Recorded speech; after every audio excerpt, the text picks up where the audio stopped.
Students, કેમ છો બધા? મજામાં? લાસ્ટ સેશનમાં 4.16 તમને હોમવર્કમાં આપ્યો તો બચ્ચાઓ. 4.16, 4.23 ને 4.24 કેટલા લોકો સેન્ડ કરે છે જોઉં છું. બરોબર, ચાલો બહુ ઇઝી, બધા સમજે, આપણે ડિસ્કશન કરીએ. 4.16 ચાલો પહેલા 4.16 કરી નાખીએ. ક્રિકેટનો કોઈ ખેલાડી જો આ રકમ, એમ કહેવાય ને કે ગુજરાતી ભાષાની તાકાત સમજાવે છે આ રકમ, કારણ કે આ રકમમાં મિસ્ટેક થવાની પૂરેપૂરી શક્યતા છે. પૂરેપૂરી શક્યતા છે, હું આવા વર્ડ્સ વાપરું છું. મિસ્ટેક થશે ને થશે જ. બરોબર, સાંભળજો. ક્રિકેટનો કોઈ ખેલાડી દડાને 100 મીટર જેટલા મહત્તમ સમક્ષિતિજ અંતર સુધી ફેંકી શકે છે. રેડી? એટલે કોઈ એક ક્રિકેટનો ખેલાડી છે, મન થાય લઈ લ્યો, વિરાટ કોહલી લઈ લ્યો, MS ધોની લઈ લ્યો, મન થાય લઈ લ્યો. બરોબર, એ વ્યક્તિ દડાને 100 મીટર જેટલા મહત્તમ સમક્ષિતિજ અંતર સુધી ફેંકી શકે. એટલે એ જ્યારે ઘા કરે ત્યારે બોલ મહત્તમ સમક્ષિતિજ અંતર 100 મીટરનું ટ્રાવેલ કરે. કેટલું ટ્રાવેલ કરે? 100 મીટરનું. રેડી? આ ખેલાડી આ જ દડાને જમીનથી ઉપર, આ ખેલાડી આ જ દડાને જમીનથી ઉપર તરફ કેટલી ઊંચાઈ સુધી ફેંકી શકશે? જમીનથી ઉપર તરફ એટલે કે આકાશમાં કેટલી ઊંચાઈ સુધી ફેંકી શકશે? આવો પ્રશ્ન છે. ચાલો, શું તમે પ્રશ્નમાં સમજ્યા? ક્રિકેટનો કોઈ ખેલાડી દડાને 100 મીટર જેટલા મહત્તમ સમક્ષિતિજ અંતર સુધી ફેંકી શકે છે. તો અહીંથી તમને એક વસ્તુ ક્લિયર થઈ ગઈ. શું ક્લિયર થઈ? દાખલા નંબર 16 એક વસ્તુ ક્લિયર થઈ કે આર મેક્સની કિંમત 100 મીટર છે. રેડી? આર મેક્સની કિંમત કેટલી છે? 100 મીટર છે. એટલે કે કોઈ એક વ્યક્તિ જ્યારે થ્રો કરે ત્યારે મેક્સિમમ 100 મીટર જેટલું જઈ શકે છે. ચાલો, પ્રશ્ન સાંભળજો હવે. આ જ વ્યક્તિ, એટલે એ જ વ્યક્તિ, જે વ્યક્તિ તમે લીધો હોય, એ જ દડાને જમીનથી ઉપર તરફ કેટલો થ્રો કરી શકે? જમીનથી ઉપર તરફ કેટલો ઘા કરી શકે? જમીનથી ઉપર તરફ કેટલો ઘા કરી શકે? એટલે શું ફાઇન્ડ કરવાનું કીધું છે? વિચારીને મને કહો. ચાલો, તમારે ફાઇન્ડ શું કરવાનું કીધું છે મને એ કહો. શું ફાઇન્ડ કરવાનું કીધું છે કયો મને? એટલે હું છું એવું માની લ્યો, હું ક્રિકેટર પોતે છું, બરોબર? માની લ્યો, આપણે નાના હોય તો રમતા જોઈએ ને ક્રિકેટ. અહીંથી આ દડાને હું 100 મીટર મહત્તમ સમક્ષિતિજ અંતર સુધી થ્રો કરી શકું છું. આ થયું. રેડી? 100 મીટર મહત્તમ સમક્ષિતિજ અંતર સુધી હું થ્રો કરી શકું છું. ચાલો, હવે સાંભળજો. તો હવે હું પોતે જ આ દડાને ઉપર તરફ કેટલી ઊંચાઈ સુધી ફેંકી શકું? ઉપર તરફ કેટલી ઊંચાઈ સુધી ફેંકી શકું? મતલબ મારે ઈ ફાઇન્ડ કરવાનું છે કે આ જ બોલને હું થ્રો કરું તો ઉપર તરફ કેટલી ઊંચાઈ સુધી જઈ શકે. અહીંયા હજી એક વર્ડ વાપરી શકતા હતા, કેટલી મહત્તમ ઊંચાઈ સુધી જઈ શકે. યસ, તમારે ફાઇન્ડ કરવાનું છે H max. આ H max ની કિંમત કેટલી થાય? તો આના માટે બચાવ તમને R max અને H max વચ્ચેનો સંબંધ ખબર હોવી જરૂરી છે. જો R max અને H max વચ્ચેનો સંબંધ ખબર હશે તો જ થશે, બાકી નહીં થાય. ચાલો, બાકી બીજી મેથડ છે ત્યાંથી કરી શકાય. તો હું ડાયરેક્ટ ફોર્મ્યુલા યુઝ કરું છું R max અને H max વચ્ચેનો સંબંધ. હવે H max is equal two, formula યાદ કરો, V0²/2g. V0²/g ની જગ્યાએ R max લખી શકાય. એટલે R max by 2, because R max is equal to V0²/g. તો R max ની કિંમત 100 છે, divided by 2 is equal to 50 metre. Therefore H max. ચલો, આ પતી ગયો તમારો સમ. 2 માર્ક્સનો નાનકડો નાજુકડો સમ. તમને એમ થશે કે સર તમે કહેતા હતા કે આમાં શું છે? આમાં છે શું છે એ સમજવા જેવું છે. સાંભળજો. જો હવે હું સમને વેરિએશન આપું છું. હું 2 વાક્ય લખું છું. એ 2 વાક્યમાં તમને કાંઈ ફેરફાર લાગે તો મને કહેજો કે 2માં કાંઈ ચેન્જીસ છે. ચાલો જોજો, બહુ અગત્યના વાક્યો છે હું જે લખી છે. તમને ગુજરાતી કેટલું આવડશે એ ડિટેક્ટ કરે છે. તમે કેવું એને આઈડેન્ટિફાઈ કરી શકો છો, કેવું એને સમજી શકો છો એ ડિટેક્ટ કરશે. ચાલો, વાક્ય આવા છે.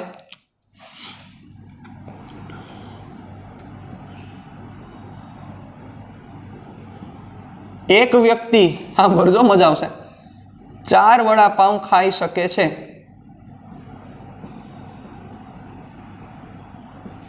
રેડી? એક વ્યક્તિ 4 વડાપાઉં ખાઈ શકે છે.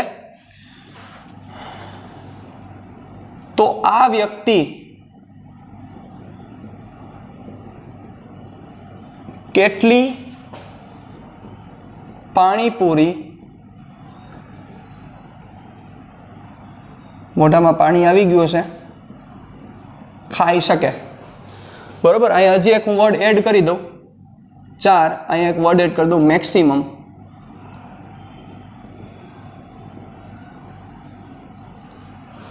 ચાર વડાપાઉં ખાઈ શકે છે. એક વ્યક્તિ મેક્સિમમ 4 વડાપાઉં ખાઈ શકે છે. તો આ વ્યક્તિ કેટલી પાણીપુરી ખાઈ શકે? આવો પ્રશ્ન છે. સાંભળજો. અને હવે હું બીજું સ્ટેટમેન્ટ લખું છું, સાંભળજો. એક વ્યક્તિ 2 વડાપાઉં ખાય ત્યારે તે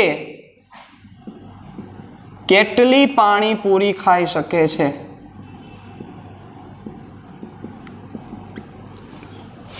એક વ્યક્તિ 2 વડાપાઉં ખાય ત્યારે તે કેટલી પાણીપુરી ખાઈ શકે છે? તો એવો જ આ પ્રશ્ન છે બચ્ચાઓ. તમે પ્રશ્નને જો ખાલી એક વર્ડ ફરી જાય તો આનો જવાબ આખો ચેન્જ થઈ જાય. હું તમને કહું કયો વર્ડ, સાંભળજો.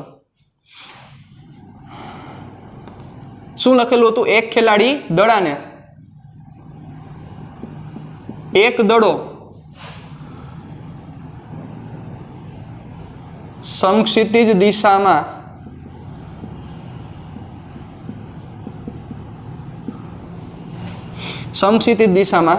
મહત્તમ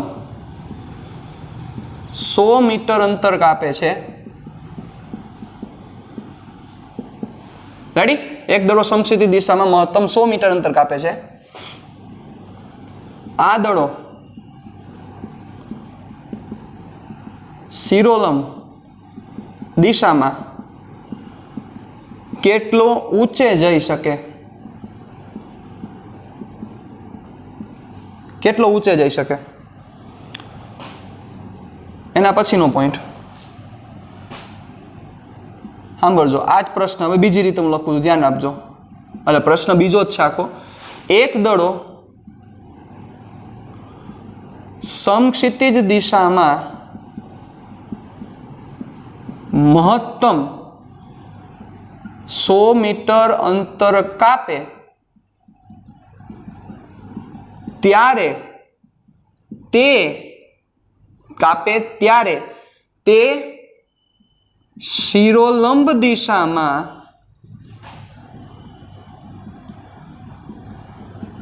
કેટલો ઊંચે જાય? ચાલો હવે ખાલી તમે આ 2 વાક્ય અને આ 2 વાક્ય વચ્ચેનો ખાલી ભેદ પારખો. એક જ વર્ડનો ફેર છે, આખો જવાબ ચેન્જ થઈ જશે સાહેબ. જો સાંભળો, આ વાક્ય કહે છે એક વ્યક્તિ મહત્તમ 4 વડાપાઉં ખાઈ શકે છે. તો આ વ્યક્તિ કેટલી પાણીપુરી ખાઈ શકે? આવો પ્રશ્ન છે. અને આ પ્રશ્ન સાંભળો, એક વ્યક્તિ 2 વડાપાઉં ખાઈ શકે, 2 વડાપાઉં ખાય ત્યારે તે કેટલી પાણીપુરી ખાઈ શકે? બેમાં ફેર છે સાહેબ. સાંભળો, આમાં બંને કેસ જુદા જુદા કેસ છે. જોવો, વડાપાવનો કેસ જુદો છે અને પાણીપુરીનો કેસ જુદો છે. વડાપાવ ને પાણીપુરી સાથે કોઈ સંબંધ નથી. There is no relation between vada pav and pani puri. આ કોના જેવી વાત છે? એક વ્યક્તિ એમ કે, આપણે ઘણીવાર જોજો આ બધી વાત કરતા હોય, આ ઘણીવાર બધી આપણે વાત કરતા હોય તો કે હું જો વડાપાવ ખાઉં તો વડાપાવ મારે 4 વડાપાવ હાલે. મેં તો બંધ કરી દીધા હમણાં, છેલ્લા વર્ષ એક થયા, બહુ ઘટાડી દીધા. વડાપાવ ખાવ તો 4 વડાપાવ ચાલે, અને પાણી હોય તો, પાણીપુરી હોય તો મારે 25-30 પાણીપુરી જોઈએ. જોવો, એ 2 કેસ ડિફરન્ટ છે. મતલબ કે જો હું ખાલી વડાપાવ ખાઉં છું તો મારે 4 વડાપાવ જોઈએ છે, અને ખાલી જો હું પાણીપુરી ખાઉં છું તો મારે 30 પાણીપુરી જોઈએ છે. પણ બીજો પ્રશ્ન શું કહે છે કે જ્યારે તમે વડાપાવ ખાવ ત્યારે પાણીપુરી કેટલી હાલે? વિચારો. એટલે આ બધી કોમન માણસોની ચર્ચા છે, પછી આમ સ્પેશિયલ કેસની ચર્ચા નથી કે ગમે તેટલું ખાવું તો પાણીપુરી તો 25-30 જોઈએ, એમ નહીં. રેગ્યુલર માણસોની ચર્ચા છે. તો હવેનો બીજો કેસ એવો છે, જ્યારે તમે 2 વડાપાઉં ખાઓ ત્યારે તમે કેટલી પાણીપુરી ખાઈ શકો. મતલબ હવે વડાપાઉં અને પાણીપુરી વચ્ચે સંબંધ છે.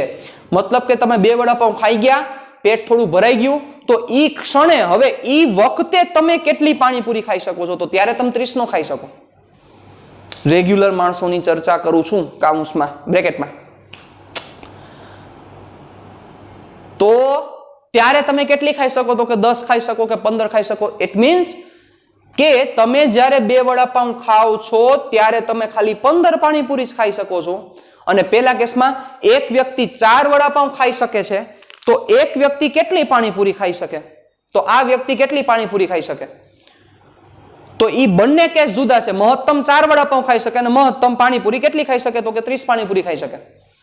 એવો જ પ્રશ્ન આ છે સાહેબ. તમે જોવો આ પ્રશ્નમાં તમને આ પ્રશ્ન પૂછ્યો છે, એક દડો સમક્ષિતિજ દિશામાં મહત્તમ 100 મીટર અંતર કાપે છે, પૂરો પોઈન્ટ. આ દડો શિરોલંબ દિશામાં કેટલો ઊંચે જઈ શકે.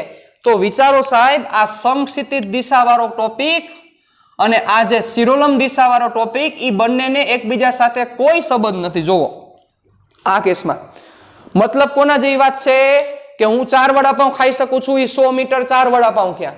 હવે હું 25 થી 30 પાણીપુરી ખાઈ શકું છું, એ ઉપર તરફ ગયો, એ 25 થી 30 પાણીપુરી. બે વચ્ચે કોઈ કનેક્શન નથી.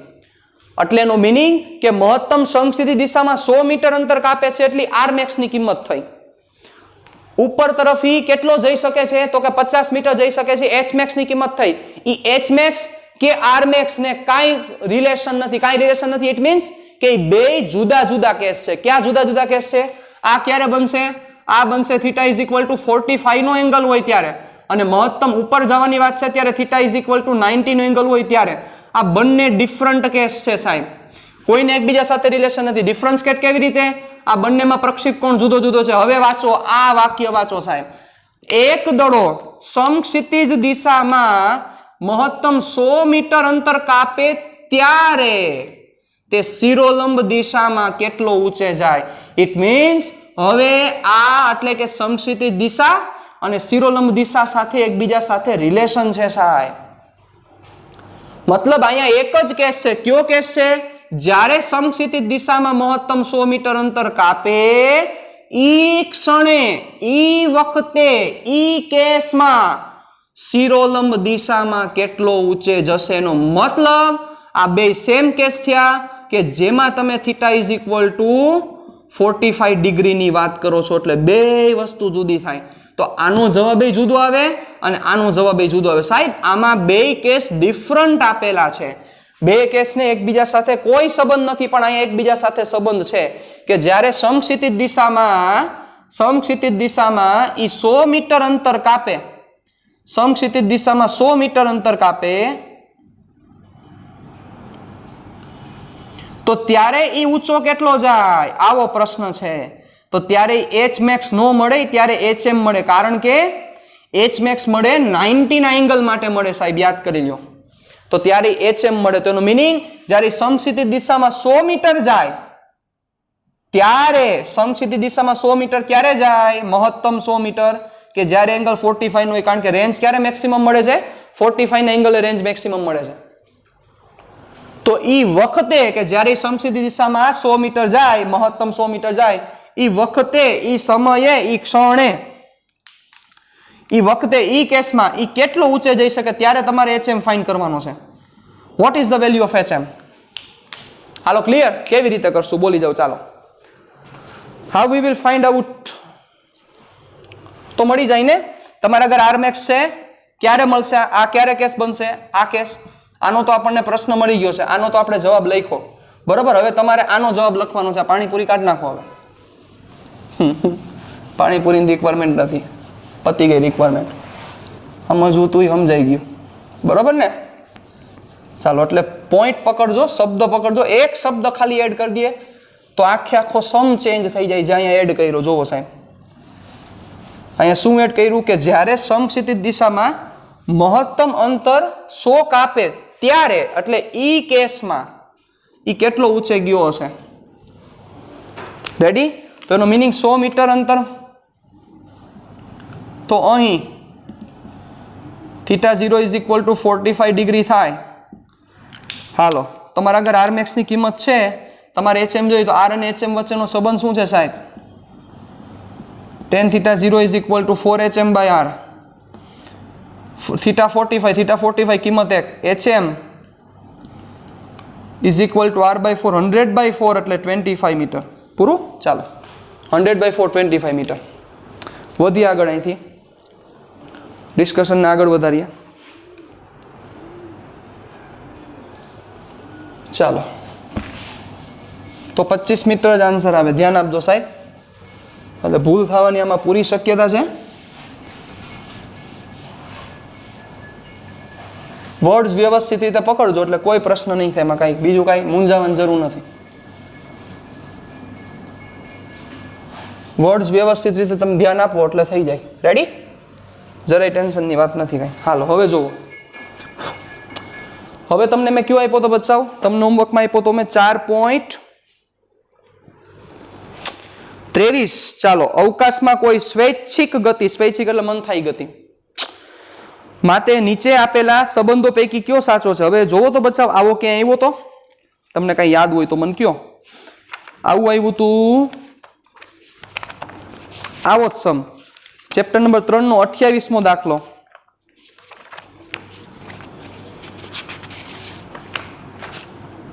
ચેપ્ટર નંબર 3 નો 28મો દાખલો જોઈ લ્યો. આ કોપી છે, કાંઈ ફેર નથી. ન્યાય જોવો, સ્વૈચ્છિક ગતિ છે 3.28, કોપી ટુ કોપી. ઈ સ્વૈચ્છિક ગતિ જતી જોવો, v વર્સિસ t નો આલેખ આપેલો છે. તમે ટેક્સ્ટ બુક લઈને બેઠા હશો.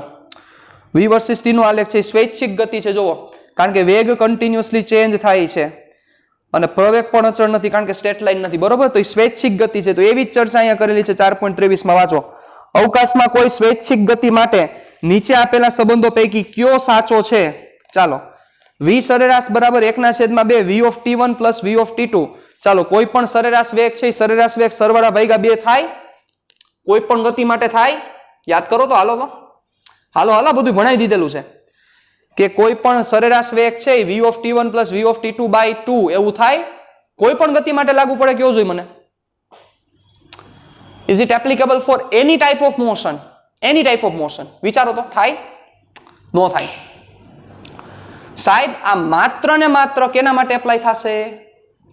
થાય ખરી, પણ આ માત્ર ને માત્ર એપ્લાય થાય અચળ પ્રવેગી ગતિ માટે. યાદ કરો, delta x is equal to v bar into t, delta r is equal to v bar into t. યાદ કરો તો આ જે v સરેરાશની જે લખેલી છે એ માત્ર ને માત્ર અચળ પ્રવેગી ગતિ હોય ત્યારે જ થાય. એટલે સ્વૈચ્છિક ગતિ માટે એપ્લાય ન થાય. સ્વૈચ્છિક એટલે મન થાય એવી ગતિ માટે એપ્લાય ન થાય. એટલે અહીંયા સાઈડમાં મારે લખવું પડશે તમને. બ્રેકેટમાં શું લખશો? માત્ર અચળ પ્રવેગી ગતિ માટે.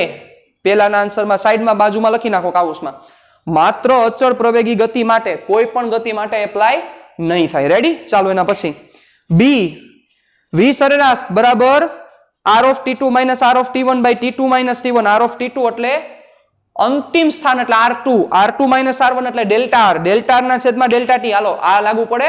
વિચારો તો, કોઈ પણ ગતિ માટે લાગુ પડે. v સરેરાશ average velocity is equal to delta r by delta t. Delta r એટલે સ્થાનાંતર ના છેદમાં સમયગાળો. યસ, તો it is applicable for any type of motion. એટલે આ છે એ કોઈ પણ પ્રકારની ગતિ માટે એપ્લાય થશે. સિમ્પલ છે.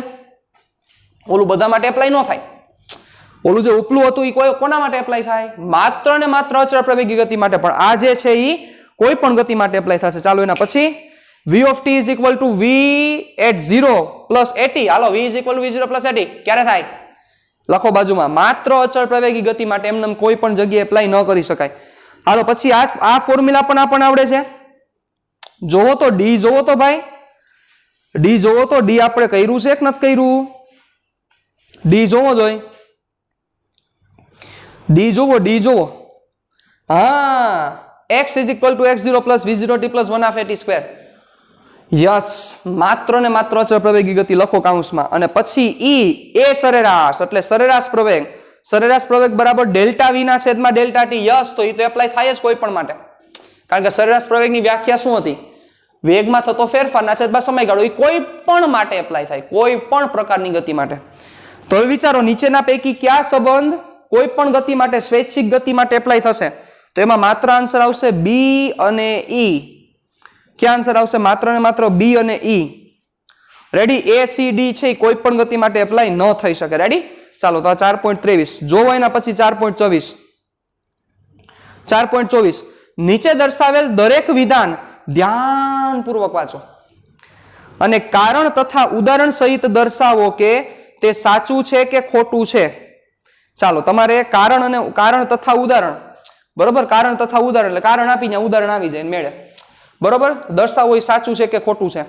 ચાલો, અદિશ રાશિ તે છે કે જે, એટલે આ લોકો હવે કોની વ્યાખ્યા આપે છે? કોની વ્યાખ્યા આપે છે? અદિશ રાશિ તે છે કે જે. અદિશ રાશિ એને કહેવાય કે જે, કોણ કે જે પહેલું કોઈ પ્રક્રિયામાં અચળ રહે છે.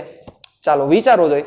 અદિશ રાશિ છે એ એવું હોય કે કોઈ પણ પ્રક્રિયામાં અચળ જ રહે? અદિશ રાશિમાં કોઈ દી ફેરફાર ન થાય એવું હોય? વિચારો.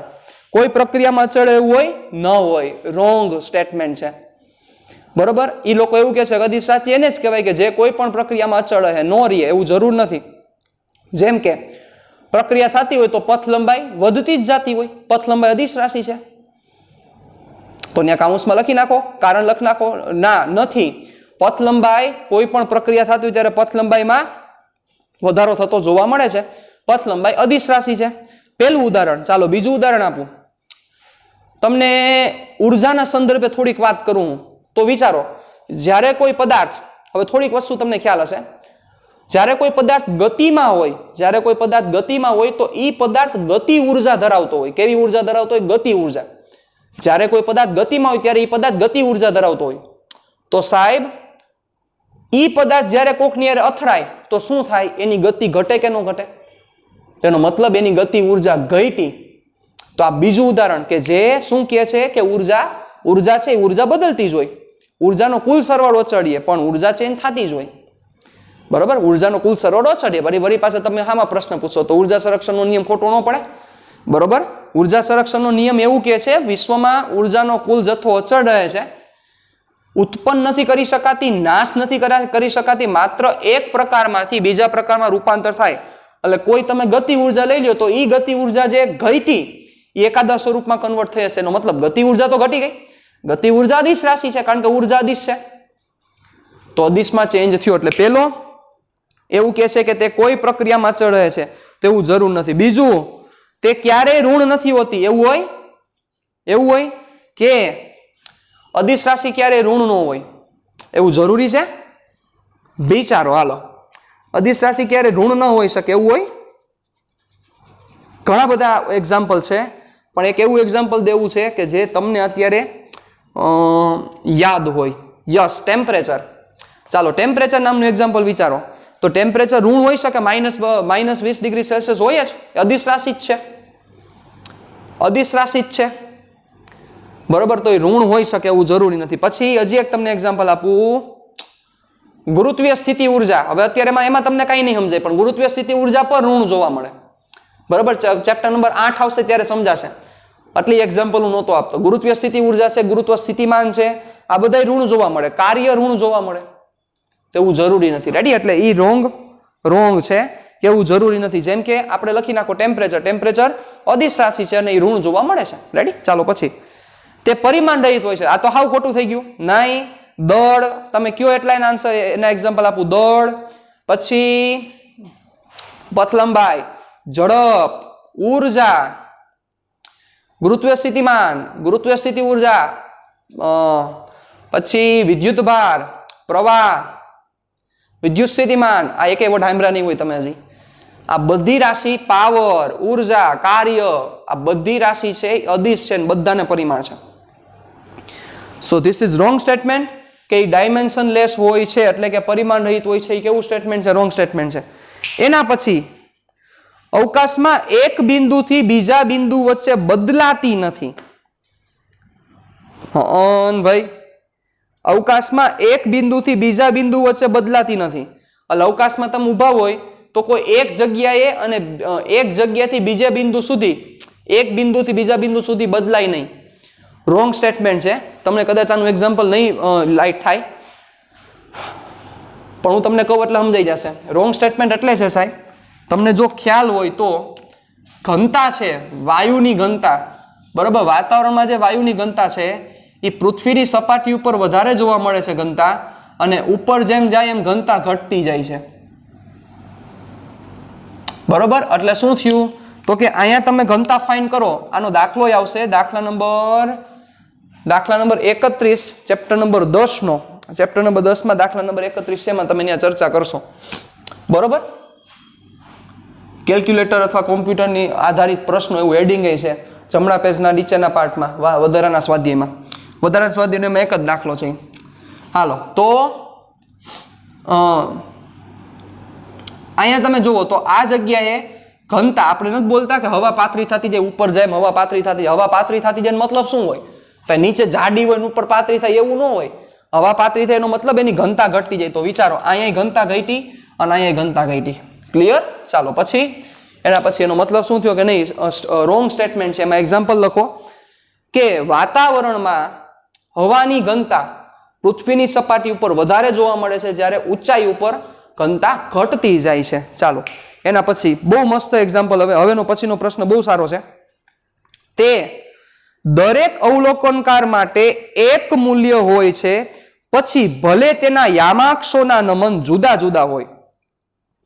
યામાક્ષોના નમન જુદા જુદા હોય. હવે આ વર્ડ તમને થોડોક નવો લાગશે, પણ આગલો વર્ડ તમે કદાચ ડિટેક્ટ થઈ ગયો. તે દરેક અવલોકનકાર માટે એક મૂલ્ય હોય છે. એટલે અદિશ રાશિ છે, એ અદિશ રાશિને તમે કોઈ પણ ફ્રેમ ઓફ રેફરન્સમાં જઈને જોવો. અવલોકનકાર બદલે એટલે શું ફરે? અવલોકનકાર ચેન્જ થયો મતલબ શું ચેન્જ થાય? તો કે ફ્રેમ ઓફ રેફરન્સ ચેન્જ થાય, મતલબ નિર્દેશ ફ્રેમ ચેન્જ થાય. તો તમે અદિશ રાશિને કોઈ પણ નિર્દેશ ફ્રેમમાં જઈને જોવો, એ જે હોય એ જ જોવા મળે. કોમન સેન્સ છે.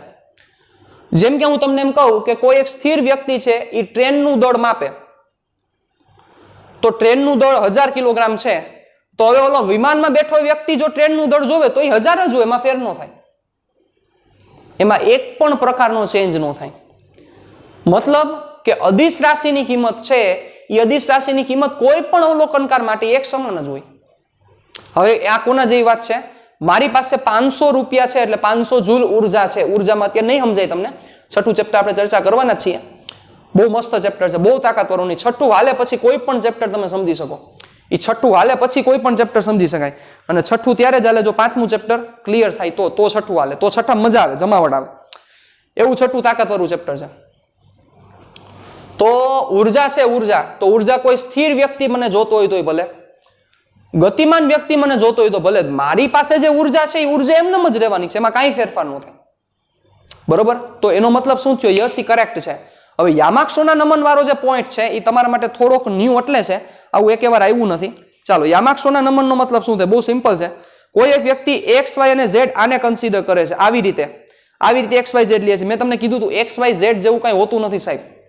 આ બધી આપણે બનાવેલી, મગજમાં બનાવેલી કૃતિઓ છે, બરોબર, મગજના વિચારો છે, બાકી એકચ્યુઅલમાં એવું કંઈ હોતું નથી. એક્સ વાય ઝેડ નામની કોઈ વસ્તુ છે જ નહીં, પ્રેઝન્ટ જ નથી. બરોબર? ચાલો, આ રીતના છે. હવે કોઈ વ્યક્તિ આ જ એક્સ વાય ઝેડ ને આવી રીતે કન્સિડર કરે છે, તો એનો મતલબ શું થયો? આના યામાક્ષો અને આના યામાક્ષો ફેર છે. આના નમન, ઓરિએન્ટેશન, ગોઠવણ, ગુજરાતી, હાવ ગુજરાતી, ગોઠવણ જુદી છે. આનો એક્સ વાય ઝેડ જુદો, આનો એક્સ વાય ઝેડ જુદો. કોક આ રીતના એક્સ વાય ઝેડ લે, કોક આ રીતના એક્સ વાય ઝેડ લે. તો બધાય તમે ઓરિએન્ટેશન ચેન્જ થાય એનો મતલબ શું થાય? ફ્રેમ ઓફ રેફરન્સ ચેન્જ થાય. ફ્રેમ ઓફ રેફરન્સ ચેન્જ થાય તો એનો મતલબ શું થયો? there is no change in the scalar quantity, but if frame of reference changes, then there is a change in the vector quantity. Vector ક્વોન્ટિટીમાં change થઈ જાય. તમારી ફ્રેમ ઓફ રેફરન્સ બદલે તો વેક્ટર ક્વોન્ટિટીમાં ચેન્જ થાય સાહેબ. તમે સમજી શકો છો. વેગ આખા જુદા તમને જોવા મળે. યાદ કરો, વેગ છે સાપેક્ષ છે. વેગ એ સાપેક્ષ ખ્યાલ છે.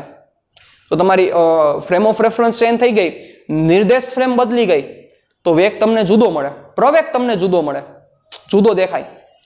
તો એનો મતલબ એ દરેક અવલોકનકાર માટે ડિફરન્ટ હોઈ શકે છે, પણ સ્કેલરમાં કોઈ દી આવું ન હોય. સ્કેલર એટલે કે અદિશ રાશિમાં કોઈ દી આવું જોવા મળે નહીં. એટલે આ સ્ટેટમેન્ટ શું છે? કરેક્ટ છે. બરોબર? તો ટોટલ 5 સ્ટેટમેન્ટ હતા, એમાંથી આ છેલ્લું સ્ટેટમેન્ટ છે એ કરેક્ટ છે. અને એમાં તમારે લખવાનું છે કે કોઈ પણ નિર્દેશ ફ્રેમમાં પદાર્થનું દળ છે એ દળ અચળ જોવા મળે છે. કોઈ પણ નિર્દેશમાં પદાર્થનું દળ અચળ જોવા મળે છે. એક એક્ઝામ્પલ લખી નાખો. રેડી? આ તમારો હતો 4.24 કે જે મેં તમને હોમવર્કમાં આપેલો હતો. ચાલો એના પછી 4.25 કરી નાખીએ. ચાલો નાનકડો નાજુકડો દાખલો.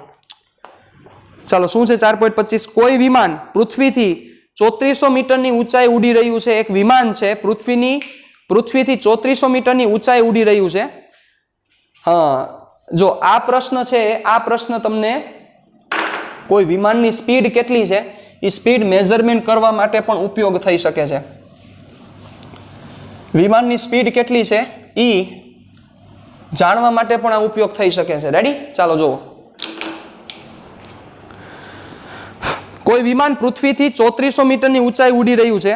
જો પૃથ્વી પરના કોઈ અવલોકન બિંદુ પાસે વિમાન દ્વારા 10 સેકન્ડમાં કપાયેલ અંતર 30 ડિગ્રીનો કોણ બનાવતું હોય તો વિમાનની ઝડપ કેટલી હશે? આવો પ્રશ્ન છે સાહેબ.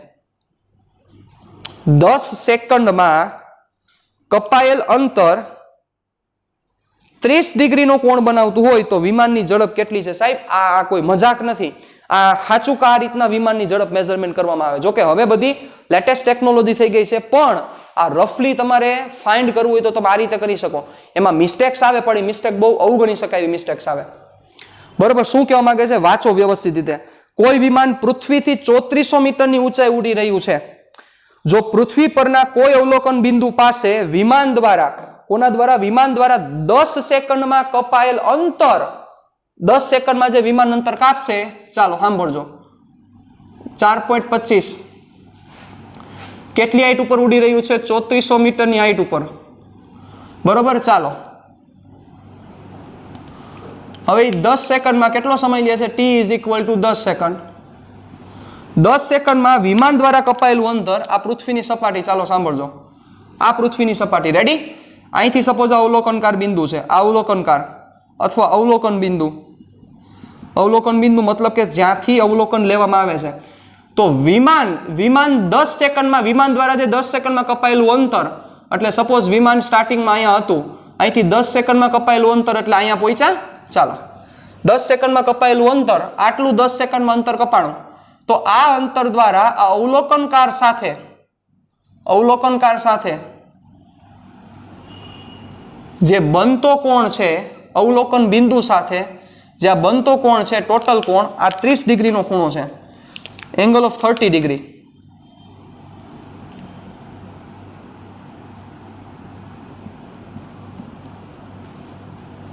ડિગ્રીનો કોણ છે. હવે આટલા ડેટા ઉપરથી તમારા વિમાનની સ્પીડ ફાઇન્ડ કરવાની છે. What is the speed of the plane? ચાલો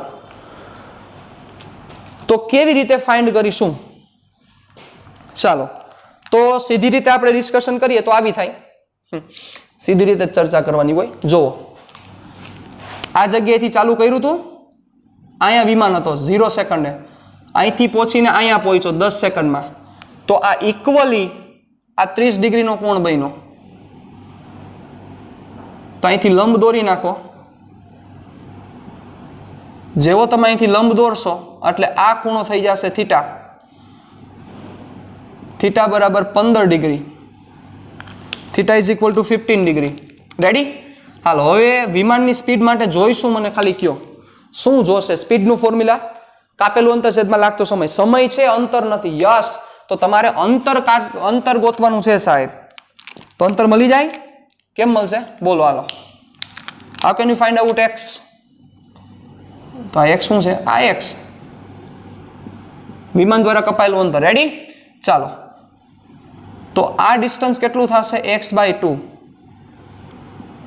સારો સમજે, વસ્તુ શીખવાડશે. ચાલો હવે સામે જોઈ છે ભાઈ, તમારા આગળ શું છે? તો કે તમારા આગળ આ છે r નો કહેવાય, h કહેવાની જરૂર હતી. h એટલે h છે. અહીંથી q ફોર્મ્યુલા એપ્લાય કરશું તો મને x મળી જાય. કેવી રીતે કરશું? ચાલો એ પ્રશ્ન છે એક મોટો.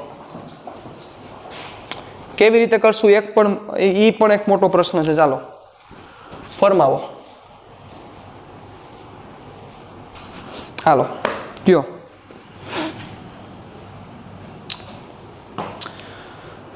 જો સાહેબ ટ્રીગો તમને યાદ છે? ટ્રીગો ત્રિકોણમિતિ. તો સાહેબ બહુ ઇઝી રીતે થઈ શકે. બચાવ આ ખૂણો છે, તમારી પાસે સામેની બાજુ તમારે જોઈએ છે, પાસેની બાજુ છે, તો એ લાવ ક્યુ ફોર્મ્યુલા એપ્લાય કરાય. સાઇન થીટા નો કરાય. સાઇન થીટા એટલે સાબાન છેદમાં કર્ણ થાય. કોસ થીટા એટલે પાબાન છેદમાં કર્ણ થાય. કર્ણ ક્યાં જોઈશે? મારે સામેની બાજુ જોઈ છે, પાસેની બાજુ છે. Yes, you should go for ten theta. તમારે ટેન થીટાથી લઈને આ સમને કરવો પડશે. તો શું થશે? ચાલો ધ્યાન આપજો. અહીં ટેન થીટા બરાબર સાબા, x ના છેદમાં 2 ના છેદમાં પાબા એટલે h. ચાલો જોજો, ધ્યાન આપજો. હવે x જોઈએ છે ને, તો x ને કરો કરતા એટલે કામ પૂરું થાય. હાલો, tan 15 ડિગ્રી બરાબર x ના છેદમાં 2h, અંશનો છેદ છેદમાં 2h. રેડી? કરી દો x ને કરતા. તો x is equal two 2h tan 15. ઉભા રહ્યો ને, રેડી? હાલો, વાંધો નહીં. 2h ની કિંમત 3400. હાલો, tan 15 ગોતી લ્યો સાહેબ. 0.2679. આ ઘણી બધી વાર કિંમત ગોખીન ન થાય હો. વળી જોજો, વળી એમ કે ગોખી નહીં ભાઈ. વાહ, એ જ આવ્યું. કારણ કે છે ને આ જો કે અમારે તો આ ઘણી બધી વાર બુક થઈ ગઈ હોય સાહેબ, ઘણી બધી વાર ભણાવી દીધું હોય એટલે અમને યાદ હોય. tan 15 અને આ બહુ કામ લાગશે. 0.2679. કેટલીક કિંમત છે મેં તમને જેમ કીધું તું યાદ કરો. tan 37, tan 53, આ બધી કિંમત તમને બહુ કામ લાગે. એવી જ રીતે આ બધી કિંમત તમને ખાસ કામ લાગશે. x is equal two 2 into 3400 into 0.2679. ચાલો, 2 ગુણ્યા 3400 ગુણ્યા 0.2679 એટલે 1821.72. 1821.72 મીટર. રેડી? ચાલો, મળી ગયું. હવે શું થશે? ટ્રેન નહીં, પ્લેનની ઝડપ v is equal to x by t. x ની કિંમત છે 1821.72 ના છેદમાં t એટલે 10 એટલે 182.17 મીટર પર સેકન્ડ. એટલે આવડો વેગ થાય એનો 182.17 મીટર પર સેકન્ડ. ચાલો, હવે આમાં કોન્ટ્રાડિક્શન હું તમને ડેવલપ કરાવડાવું. ચાલો જોજો. તમને એવો પ્રશ્ન થવો જોઈએ કે સર તમે કઈ રીતે કહી શકો કે અહીંથી આ ઇક્વલ ડિસ્ટન્સ, અહીંથી ઇક્વલ ડિસ્ટન્સ. કોઈ વ્યક્તિ સપોઝ અહીંથી આમ જોવાનું ટ્રાય કરે તો, કોઈ વ્યક્તિ અહીંથી જોવાનું આમ ટ્રાય કરે તો, ઉપરથી, બરોબર? સપોઝ પ્લેન અહીંયા છે, ત્યારથી આ જે ડિસ્ટન્સ ટ્રાવેલ કર્યું, હવે આ ખૂણો 30 નો બનાવે એવું કરે તો, બરોબર? તોય આનો આન્સર જુદો આવે. કારણ કે tan 13, tan 15 સેમ નો થાય, બરોબર? તોય આનો આન્સર જુદો આવી શકે. કોઈ એમ વિચારે કે સર થોડુંક અહીંથી હોય અને હવે આ 30 નો ખૂણો બનાવે તો, એવી રીતે ચર્ચા થાય તો સાહેબ એવી રીતે ન ચાલે. એનું કારણ તમને સમજાવું. અહીંથી તમે અવલોકનકાર જે જોવે છે, અહીંથી આ બાજુ અને અહીંથી આ બાજુ સિમેટ્રી હોવી જોઈએ. સિમેટ્રીનો મતલબ સમમિતતા હોવી જોઈએ. સમમિતતા હોય તો જ તમને પરફેક્ટ આઈડિયા આવે, પરફેક્ટ ખ્યાલ આવે, પરફેક્ટ એંગલ તમે ફાઇન્ડ કરી શકો. બાકી એવી રીતે ન ચાલે. સિમેટ્રી, સમમિતતાનો મતલબ શું થાય? સમમિતતાનો મતલબ આગળ ઉપર ચર્ચા કરશું, ઘણી બધી વાર આવશે, પણ અત્યારે હું કહી દઉં તમને. સમમિતતાનો મતલબ મિરર ઇમેજ. તમે સેન્ટરે મિરર મૂકી દો. આ જે સેન્ટર છે, આ સેન્ટરે મિરર મૂકો. મિરર એટલે અરીસો. તો જે વસ્તુ આ બાજુ છે એવડી જ વસ્તુ આ બાજુ હોવી જોઈએ, તો જ આ તમને પરફેક્શનથી મળી શકે, બાકી ન મળે સાહેબ. એટલે મેં તમને કીધું કે સમમિતતા હોવી જરૂરી છે, બરોબર? વળી અહીંથી ફાઇન કરો તોય જુદું થાય, અહીંથી ફાઇન કરો તોય જુદું થાય. રેડી?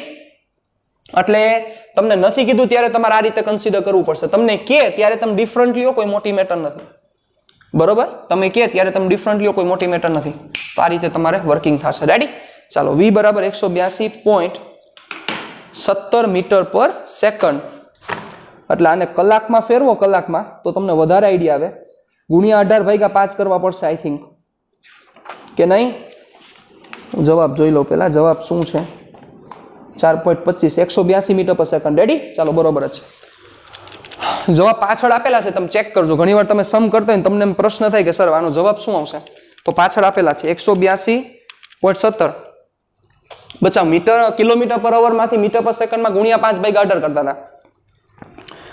તમારે ગુણ્યા 18 ભાગ્યા 5 કરવા પડશે 655.81 સાહેબ બહુ મોટી વેલોસિટી કહેવાય આ કોઈ મેગલેવ કરતા ઊંચી સ્પીડ કહેવાય મેગલેવની 550 સ્પીડ છે 655.81 કિલોમીટર/h બહુ ઊંચી સ્પીડ કહેવાય રેડી તો આવડી સ્પીડથી એકચ્યુઅલમાં જાતું હોય સાહેબ વિમાન ફાઇટર પ્લેનની સ્પીડ આના કરતા વધારે હોય ડન હાલો સરસ લ્યો તો આવી રીતે આપણે મેઝરમેન્ટ કરી શકીએ ચાલો જોજો ત્યાંથી થોડાક આગળ વધીએ હવે આપણે શું કરવું છે હું તમને કહું હવે આપણે 4.4 બાકી રાખ્યો તો યાદ કરો આગળનો 4.4 બાકી રાખ્યો તો 4.4 પૂરો કરી નાખીએ 4.6 જી બાકી છે મને યાદ છે અને 4.10 બાકી છે એની પણ આપણે ચર્ચા કરશું પણ અત્યારે ચર્ચા નથી કરવી પહેલા 4.4 પૂરો કરી નાખીએ ચાલો જોજો 4.4 સારો સમજે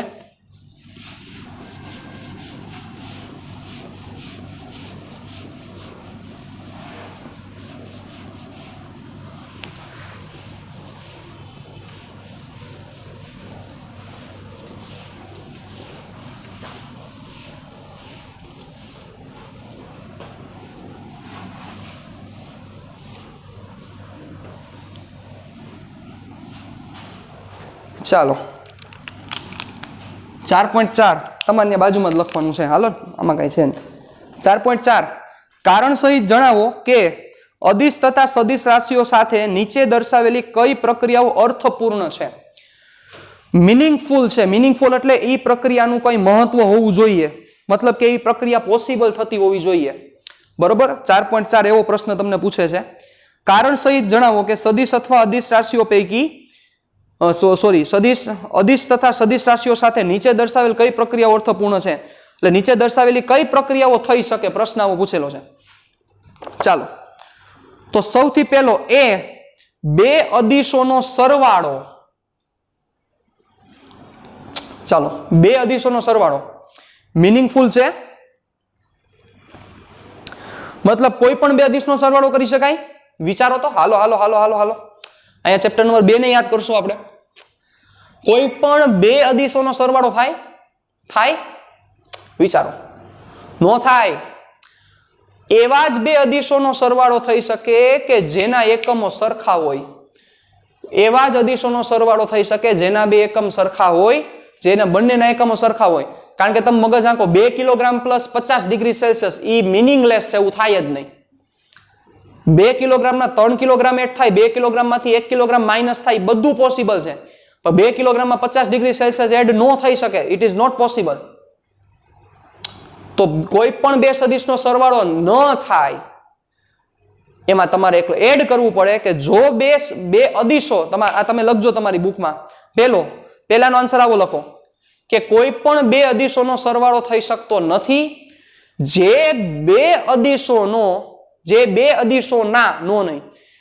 અદિશોના એકમો સરખા હોય તેનો જ સરવાળો થઈ શકે કે બાદબાકી થઈ શકે રેડી ચાલો પહેલાનો આન્સર બીજું સમાન પરિમાણના એક સદિશ અને એક અદિશનો સરવાળો એ ભાઈ સદિશ રાશિમાં અદિશ એડ કરવાની પરિમાણ સરખા સદિશ રાશિમાં અદિશ એડ કરવાની થાય વિચારો તો સદિશ રાશિમાં અદિશ રાશિ એડ કરવાની સાહેબ નો થઈ શકે કારણ સમાન પરિમાણ ભલે સમાન પરિમાણ હોય પણ બચાવ સદિશમાં અદિશ એમ કેમ એડ થાય હાલો જેમ કે હું તમને એક એક્ઝામ્પલ આપું જ્યાંથી તમે સમજી જશો r = 3i + 4j આ મીટરમાં છે રેડી ચાલો અને હું x = લખું 4 મીટર હવે આમ થોડા સરવાળા થાય ભલે ને બેના પરિમાણ સરખા જ છે પણ આવું થઈ શકે r + x પોસિબલ છે ચાલો is it possible no this is not meaningful આ મીનિંગફુલ નથી સાહેબ આ મીનિંગફુલ છે નહીં એટલે બે ભલે સમાન પરિમાણ ધરાવતા હોય પણ સમાન પરિમાણ ધરાવતા હોવા જોઈએ અને એ બંને સદિશ હોય તો સરવાળો થાય કા બંને અદિશ હોય તો સરવાળો થાય સદિશના સરવાળા નો થાય ક્લિયર તો આ વસ્તુ મગજમાં આપણે રાખીશું ખાસ મગજમાં રાખજો કામ લાગશે બરોબર તમે એક્ઝામ્પલ લખી નાખો એટલે r + x બંનેના એકમ સરખા છે ખાલી એક્ઝામ્પલ લખી નાખો અને એ લખી નાખવાનું શક્ય નથી રેડી શક્ય નથી ચાલો એના પછી ત્રીજું એક સદિશનો એક અદિશ સાથે ગુણાકાર ભાઈ હાલો વિચારો તો કોઈ એક સદિશનો અદિશ સાથે ગુણાકાર થાય? હા થાય, સિમ્પલ. કઈ રીતે થાય? હાલો કેટલાય તમને કે સમજાવું કે જેમાં સદિશનો અદિશ સાથે ગુણાકાર થાય. યાદ કરી લ્યો આપણે ચેપ્ટરનું સ્ટાર્ટિંગ, લેમડા ઇન્ટુ એ યાદ કરો. થાય? પોસિબલ જ છે. કોઈ પણ સદિશનો અદિશ સાથે ગુણાકાર થઈ શકે, કોઈ પણ સદિશનો અદિશ સાથે ગુણાકાર થઈ શકે. Half a t square. હવે એમાં એ સદિશ છે, પછી v0 પ્લસ એટી, આમાં એ સદિશ છે, ટી અદિશ છે, ગુણાકાર થઈ શકે, કોઈ પ્રશ્ન નથી. બરોબર? એટલે કોઈ પણ અદિશ રાશિનો સદિશ રાશિ સાથે ગુણાકાર થઈ શકે છે. ચાલો, કરેક્ટ છે. પછી આ એક્ઝામ્પલ લખી નાખજો અને લખી નાખવાનું એ સદિશ લેમડા અદિશ, એ સદિશ લેમડા અદિશ, સોરી અહીંયા એ એટલે પ્રવેગ સદિશ ટી અદિશ. રેડી? ચાલો. પછી નંબર 4, બે અદિશોનો ગુણાકાર. હાલો, કોઈ પણ બે અદિશોનો ગુણાકાર થઈ શકે? વિચારો. કોઈ પણ બે અદિશોનો ગુણાકાર થઈ શકે? વિચારો. સમાન મૂલ્ય ન હોય તો ભલે, સમાન મૂલ્ય મતલબ સમાન પરિમાણના હોય તો ભલે, એટલે સમાન એકમો ધરાવતા હોય તો ભલે, એકમો સરખા ન હોય તો ભલે. યસ, તો ગુણાકાર કોઈ પણ રાશિનો થઈ શકે બેટા. જેમ કે તમને ફોર્મ્યુલા કેટલાક યાદ કરાવું. હાફ mv સ્ક્વેર, તેમાં આ પણ અદિશ છે, આ પણ અદિશ છે, આ બંનેના એકમો પણ જુદા જુદા છે, તોય ગુણાકાર તો થાય જ. મતલબ ગુણાકાર કે ભાગાકાર માટે એકમ એટલે કે પરિમાણ સરખા હોવા જરૂરી નથી, પણ સરવાળા કે બાદબાકી માટે પરિમાણ સમાન હોવા જરૂરી છે. સાહેબ મગજમાં રાખજો, બહુ કામ લાગશે. પછી સ્પીડ બરાબર ડિસ્ટન્સ બાય ટાઈમ એટલે x = v × t. હવે વિચારો, તો હવે આમાં v અદિશ લીધા છે કારણ કે ઝડપ લીધી છે, t એ અદિશ છે, તો બેનો ગુણાકાર થઈ શકે. બેના એકમો ડિફરન્ટ છે. તેનો મિનિંગ આ પ્રોસેસ છે એ મિનિંગફુલ છે, મતલબ કે આ પ્રક્રિયા સમજી શકાય એવી છે, શક્ય છે. ચાલો, એના પછી નેક્સ્ટ, બે સદિશોનો સરવાળો. કોઈ પણ બે સદિશનો સરવાળો થાય? કોઈ પણ બે સદિશનો સરવાળો થાય? ન થાય. ચાલો, જેમ કે અહીંયા જો એક એક્ઝામ્પલ લો, r અને vector v = 2i + 2j metre per second. તો હવે આવું પોસિબલ છે? r + v શક્ય છે? ન થાય. જો અહીંયા મીટર હોત તો શક્ય થાત. સમજ્યા તમે? તો જે અદિશ માટે લાગુ પડે છે એવું જ આના માટે લાગુ પડે. જે અદિશ માટે લાગુ પડે છે એવું જ આના માટે લાગુ પડશે કે બે સદિશોનો સરવાળો, એવા જ સદિશોનો સરવાળો થઈ શકે કે જે સદિશો ના પરિમાણ સરખા હોય, એવાનો જ સરવાળો થઈ શકે. રેડી? એટલે સરવાળા બાદબાકીમાં તમે અદિશ કયો તોય ભલે અને સદિશ કયો તોય ભલે, રૂલ એક છે. પણ ગુણાકાર ભાગાકારમાં બેયના રૂલ એક જ છે. એટલે કે અદિશના પણ કોઈ પણ બે અદિશના ગુણાકાર થઈ શકે, કોઈ પણ બે અદિશના ભાગાકાર થઈ શકે, એવી રીતે કોઈ પણ બે સદિશના તમે ગુણાકાર કરી શકો છો, પણ એમાં ડોટ કે ક્રોસ તમારે લેવું પડે. રેડી? ચાલો, પછી એક સદિશના ઘટકનો તે જ સદિશ સાથે સરવાળો. એક સદિશના ઘટકનો તે જ સદિશ સાથે સરવાળો. ચાલો, કોઈ પણ એક સદિશનો ઘટક છે, ઈ ઘટકનો તે જ સદિશ સાથે સરવાળો. ચાલો, થોડોક એક વર્ડ આમાં એડ કરવો પડશે. એક સદિશના ઘટકનો તે જ સદિશ સાથે સરવાળો. જેમ કે હું આમ લખું, a 2i + 3j મીટર. બરોબર? હવે b લખું છું, ઈ આનો ઘટક થયો 2i, તો આમાં સરવાળો ડાયરેક્ટ, આનો સરવાળો કેમ થાય? તો a + b. આ કરવા માટે તમારે વેક્ટર એડિશન લેવું પડે, એટલે કે સદિશ સરવાળો લેવો પડે. કેવો સરવાળો લેવો પડે? સદિશ સરવાળો. એટલે જોવા જાવ તો બે આન્સર આવી શકે. એક આન્સર એવો આવી શકે કે આ મિનિંગફુલ નથી. શું કામ? તો કે આ એલ્જેબ્રિક સમ નો થાય. એલ્જેબ્રિક સમ એટલે કોના જેવો? આને એલ્જેબ્રિક સમ કહેવાય. 2 + 3 = 5. આવી રીતે સરવાળો નથી થતો. આ જે સરવાળો થાય, આ સરવાળો સદિશ સરવાળો હોય છે સાહેબ. સદિશ સરવાળામાં બેમાં ફેર છે. બરોબર? જેમ કે હું આમ લખું તો 2i + 3j, તો આ બરાબર આવું ન થાય, 5 ન થાય, ખોટી વાત છે.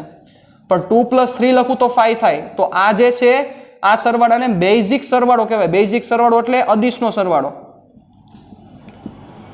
બરોબર? બેઝિક સરવાળો થાય એટલે કે અદિશનો સરવાળો થાય. પણ આ લખવું, આ સદિશ સરવાળો કહેવાય. કેવો સરવાળો કહેવાય? સદિશ સરવાળો. બરોબર? એટલે આમાં બે આન્સર આવી શકે. પણ આપણે બુક પ્રમાણે ચર્ચા કરીએ તો આમાં એક વર્ડ એડ કરી નાખો. ચાલો, ખાલી એક વર્ડ આવો વિચારો કે એક સદિશના ઘટકનો તે જ સદિશ સાથે સરવાળો, તો ઈ સરવાળો એટલે એમાં તમે એક વર્ડ એડ ઈ કરી નાખો, સરવાળાની આગળ લખ નાખો બેઝિક સરવાળો, એટલે આવું લખો, એક સદિશના ઘટકનો તે જ સદિશ સાથે બેઝિક સરવાળો, બરોબર? તો બેઝિક સરવાળો શક્ય નથી, બેઝિક સરવાળા ન થાય. બેઝિક સરવાળો એટલે તમે આમ ન કરી શકો કે આ બેયનો ભેગા કરી નાખો એટલે શું થાય, 2 ને 3 ને 2 5, 2 ને 3 5 ને 2 7, એમ ન થાય, બરોબર? પણ વેક્ટર એડિશન પોસિબલ છે. આની જગ્યાએ એવું કીધું હોત કે કોઈ સદિશના એક ઘટકનો તે જ સદિશ સાથેનો સદિશ સરવાળો, તો સદિશ સરવાળો શક્ય છે, સદિશ સરવાળો પોસિબલ છે. શું કામ?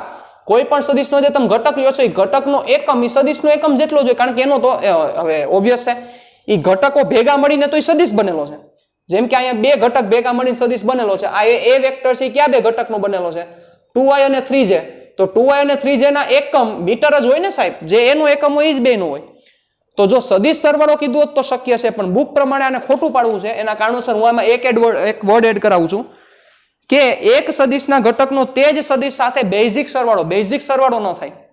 કેવો સરવાળો થાય? સદિશ સરવાળો થાય. રેડી? ચાલો, તો આ તું તમારું 4.4 ડન. ચાલો, હવે જ્યારે પાછા આપણે બચાવ નેક્સ્ટ સેશનમાં મળશું ત્યારે આવી જ એક અગત્યની ચર્ચા, આવો જ એક અગત્યના લેક્ચર ઉપર જવું છે આપણે, પછી થોડાક આગળ ડિસ્કશન કરશું. રેડી? મળીએ પાછા નેક્સ્ટ સેશનમાં. ટાટા બાય સિયા, ફિર મિલેંગે ચલતે ચલતે. થોડુંક વ્યવસ્થિત રીતે બધું ધ્યાન આપી દેજો. આ ચેપ્ટર આખું ખૂબ જ તમારા માટે ઇમ્પોર્ટન્ટ છે, એટલે આમાં જરા પણ તમારી ગાફલાઈ ન થાય સાહેબ, પ્લીઝ. એક હમ્બલ રિક્વેસ્ટ છે.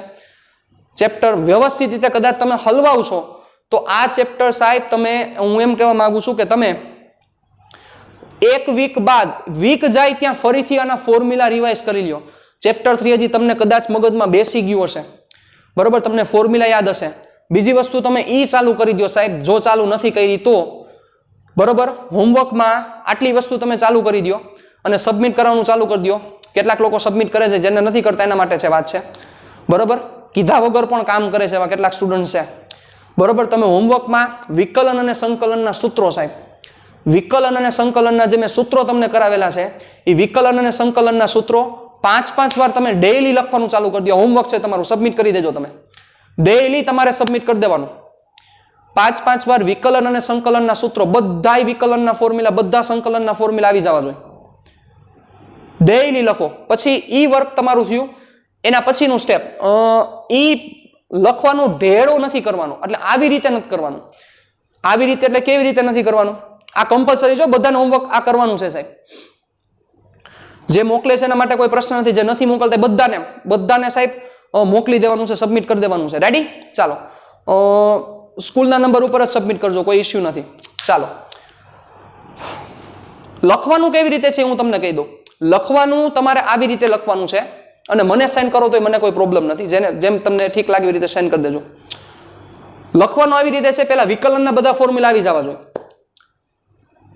પછી વિકલનનો ગુણાકારનો નિયમ ઈ પણ એડ થઈ જવો જોઈએ, પછી સંકલનના બધા ફોર્મ્યુલા આવી જવા જોઈએ. વિકલનના બધા ફોર્મ્યુલા, સંકલનના બધા ફોર્મ્યુલા ઈ એકવાર થયું. આવું નથી કરવાનું. આવું એટલે કેવું? જે આપણે સ્પેલિંગ 5 વાર લખતા, યાદ કરો. એક સ્પેલિંગ લખાઈ ગયો, વળી ઈ સ્પેલિંગ, વળી ઈ સ્પેલિંગ, વળી ઈ સ્પેલિંગ, વળી ઈ સ્પેલિંગ, એ રીતે 5 વાર થઈ ગયું. એવી રીતે હોમવર્ક નથી કરવાનું. હોમવર્ક તમારે આવી રીતે કરવાનું છે. વિકલનના બધા ફોર્મ્યુલા, સંકલનના બધા ફોર્મ્યુલા, વિકલન સંકલનના બધા ફોર્મ્યુલા 5-5 વાર. એટલે પહેલા એક વાર બધા ફોર્મ્યુલા લખાઈ ગયા, પછી બીજી વાર, પછી ત્રીજી વાર, પછી ચોથી વાર અને પછી 5મી વાર. આવી રીતે તમારે હોમવર્ક કરવાનું છે સાહેબ. આવું આપણે 10 થી 15 દિવસ ચાલુ રાખવું છે આ વર્કનું, બરોબર? આ વર્ક કરવાનું છે કમ્પલસરી. આ મારું વર્ક છે, મારું પોતાનું. રેડી? પછી આપણે આ ચેપ્ટરના ફોર્મ્યુલા ઉપર પણ જાશું, કારણ કે આ ચેપ્ટરના ફોર્મ્યુલા બહુ ઇમ્પોર્ટન્ટ છે સાહેબ.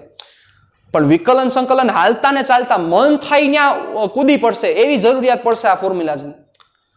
એટલે તમે ત્યાં લોચા મારશો, તમે સંકલનની જગ્યાએ વિકલન કરશો, થાશે જ આવું, અને થાય જ, બધા થાય છે. અને વિકલનની જગ્યાએ સંકલન કરશો, પણ એ પરફેક્ટ કરી નાખશો એટલે તમને એની રીતે આખું ફ્લુઅન્સી આવી જશે, તમારા મગજમાં લાઈટ થઈ જશે. રેડી? તો આ વર્ક ભૂલવાનું નથી. પછી આપણે થોડાક દિવસો પછી ચેપ્ટર નંબર 4 સમમાં જાશું, ચેપ્ટર નંબર 4 પ્રશ્નોમાં જાશું. રેડી? ટાટા બાય બાય સિયા, ફિર મિલેંગે ચલતે ચલતે.